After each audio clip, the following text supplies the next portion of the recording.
The morning of June 18, 1815, dawned not with a brilliant sun, but with a sodden, gray gloom over the Belgian countryside south of Brussels.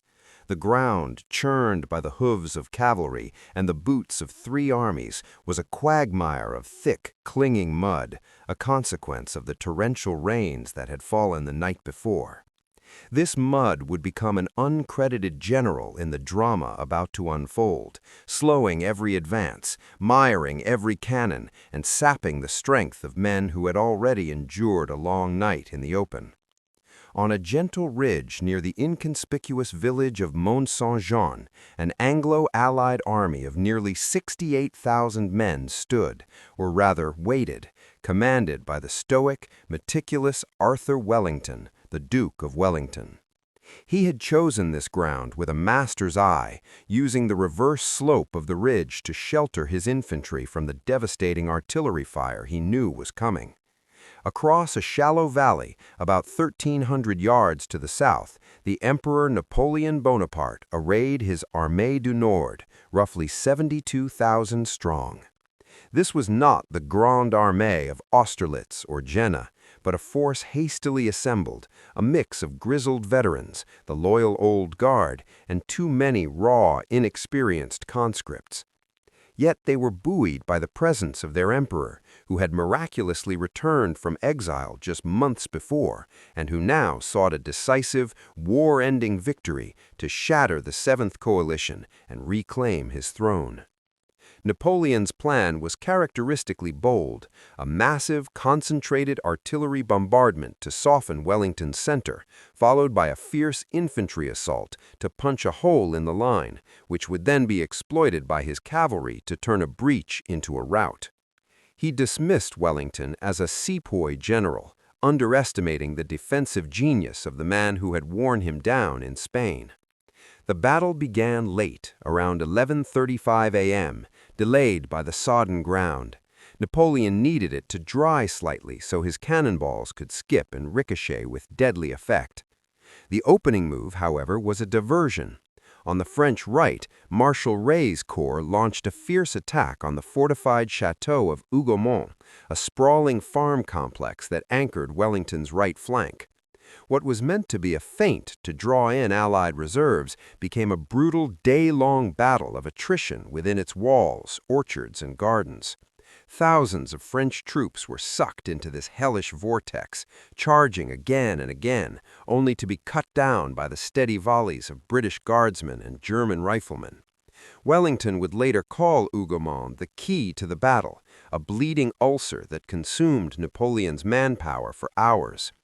As the struggle for Hougoumont raged, the main French bombardment began at around 1 p.m. 80 guns of the Grande Batterie roared to life, hurling iron across the valley. But Wellington's reverse slope tactic worked. The round shot mostly passed harmlessly over the heads of his lying-down infantry, plowing into the earth behind them. At approximately 1:30 p.m., Napoleon ordered the first major infantry assault. Marshal d'Erlon's First Corps, some 16,000 men strong, advanced in 4 massive, dense columns, a formation ideal for raw troops, but dangerously vulnerable. They pushed up the slope, past the Allied outpost of La Haye-Sainte, and for a moment it seemed they might break through. But then, from hidden folds in the ground, 2 British brigades rose as one. The 1st Brigade, under Sir Colin Hockett, and Picton's famed division, delivered devastating volleys at point-blank range. As the French columns reeled, Picton, his top hat famously askew, was killed by a musket ball to the head. At this critical juncture, Lord Uxbridge unleashed the heavy cavalry of the Union and Household Brigades. The Scots Greys, the Royal Dragoons, and the Life Guards thundered down the slope in a charge of breathtaking power and fury. They smashed into d'Erlon's disorganized corps, cutting down thousands, capturing 2 French Imperial Eagles, and driving the survivors all the way back to their own lines in a frenzy of triumph. But this magnificent charge also revealed a fatal flaw in the Allied cavalry, a lack of discipline and control. Carried away by their success, they charged on, straight into the waiting guns and lancers of the French second line, suffering catastrophic losses in a needless, bloody lesson.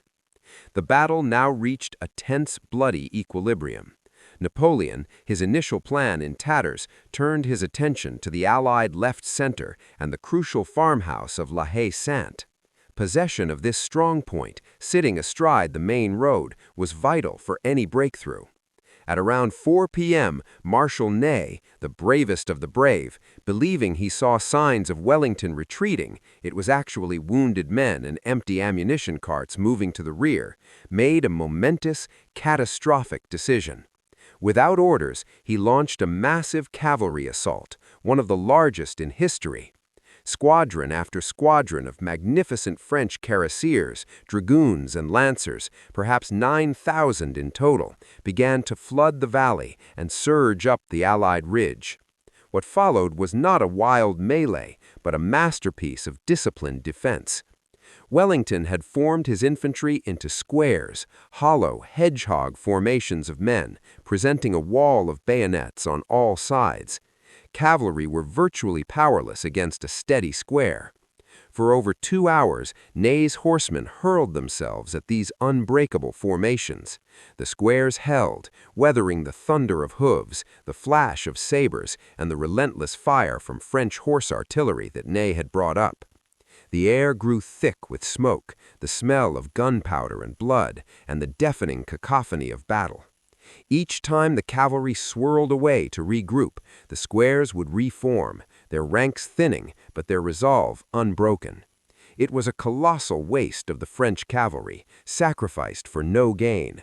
Yet the pressure was immense. Wellington's line was stretched to its breaking point, his reserves nearly exhausted. Throughout this ordeal, both commanders were waiting, eyes straining to the east. Wellington was waiting for the promise of Blücher. Napoleon was dreading his arrival. The Prussian field marshal, true to his word, had disengaged from his fight with Marshal Grouchy and was marching towards the sound of the guns. The first Prussian columns began to arrive on the French right flank at the village of Planchonowitz around 4:30 p.m., shattering Napoleon's hope of fighting Wellington alone.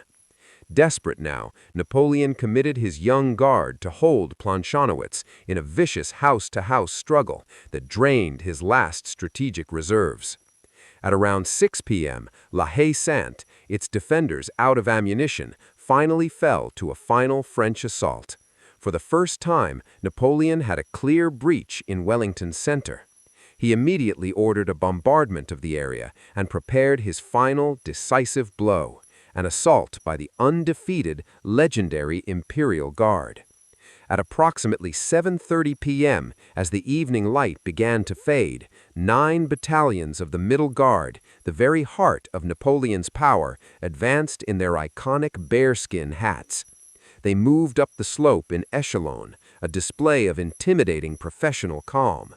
This was the moment of crisis. Wellington, cool as ever, rode along his shattered line, rallying his men, famously shouting, "Stand up, Guards!" and ordering the remnants of Maitland's 1st Guards Brigade, who had been lying down to avoid fire, to rise. From a distance of just 40 yards, they delivered a volley so devastating it stopped the leading Guard battalions in their tracks. As the wavering columns reeled, a second line of British troops added their fire. To the cry of "La Garde recule," the Guard retreats, a shockwave of disbelief and panic rippled through the entire French army. The unthinkable was happening. At this precise juncture, the arrival of the full Prussian army on Napoleon's flank turned a retreat into a full-blown rout. Napoleon, seeing the tide turn at last, stood in his stirrups and waved his hat forward, the signal for a general advance across the entire line. The French army dissolved into a fleeing mob, pursued by vengeful Prussians into the night. Napoleon was swept away in the chaos, his dreams of empire finally extinguished in the mud and blood of a field he would later dismiss as a mere affair of outposts. The Battle of Waterloo was over. In its roughly 9 hours of combat, some 50,000 men lay dead or wounded. It was not a battle of subtle maneuver, but a brutal head-on collision of wills, a testament to infantry endurance, cavalry valor, and, above all, to the grim, unyielding determination of the Duke of Wellington. It reshaped the map of Europe, ushered in a century of relative peace, and cemented its place in history as the final, definitive end of the Napoleonic era, a single day where the fate of continents was decided by mud, muskets, and the iron resolve of men standing in squares.